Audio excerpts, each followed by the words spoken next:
সম্মানিত ইলেকট্রিশিয়ান বন্ধুরা, আশা করি আপনারা সবাই ভালো আছেন। আজকে আমরা একটা মিটার ক্যালিব্রেশন করব 300 কেজির। যারা নতুন কাজ করতেছেন তাদের জন্য আজকের এই ভিডিওটা। আসলেই লোড সেল এমন একটা জিনিস, এটা চেঞ্জ করলে অবশ্যই আপনাদেরকে ক্যালিব্রেশন করতে হবে। আর ক্যালিব্রেশন না করলে মাপে সঠিক হবে না। তাই ভিডিওটা করতেছি, আপনারা মনোযোগ সহকারে দেখবেন। এটা একটা কমন সার্কিট দিয়ে করা। প্রথমে আপনাদের এটা লোড সেল লাগানোর পরে অন করে নিতে হবে। অন করে নেওয়ার পরে এটা সহজ কোড 3658 বিআরটিএস চাপ দেবেন। এই ক্যালিব্রেশন অপশন চলে আসলো। এটা প্রথমে 1 প্রেস করতে হবে। 1 প্রেস করার পরে টিয়ার বাটন আবার চাপবেন। 2 নম্বর অপশন চলে আসছে। এখন আমাদের পালা হচ্ছে, আমরা এখন একটা পরিমাপের একটা বাটখারা তুলে দেবো। আর এটা আমি করতেছি বর্তমানে আমার কাছে 10 কেজির একটা বাটখারা আছে। এই 10 কেজি বাটখারা দিয়ে দিলাম। আবার টিয়ার বাটন চাপ দিতে হবে। 3 নম্বর অপশন চলে আসলো। এখন আমাদের যে কাজটা করতে হবে, যেহেতু এটা 10 কেজি, তাহলে আমাদের 10,000 দিতে হবে।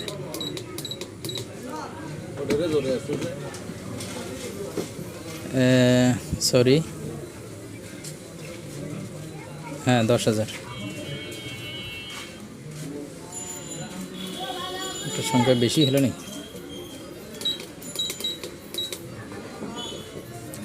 1000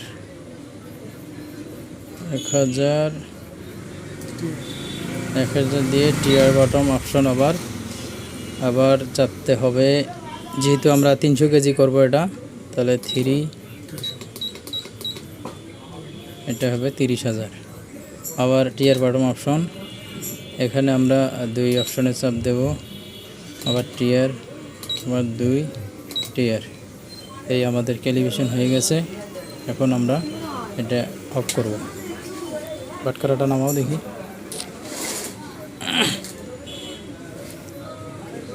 এখন আমরা বাটখারা দাও দেখি। এটা 10 কেজি। এই 10 কেজি বাটখারা আমরা দিয়েছি। এখন আমরা লোডটা চেক করব। চলো দেখি। এই যে আমরা ওয়েট দিয়েছি 190 কেজি। যেহেতু 190 কেজি লোড নিছে, আর আমাদের কাছে লোড নাই, আসলে আমাদের ক্যালিব্রেশনটা সম্পূর্ণ হয়েছে।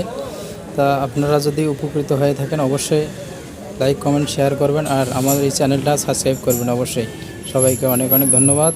আবার আমরা নতুন মিটারের ক্যালিব্রেশন নিয়ে অবশ্যই আসব, ভিডিও করব। আপনারা উৎসাহিত করলে আমি নতুন ভিডিও করব।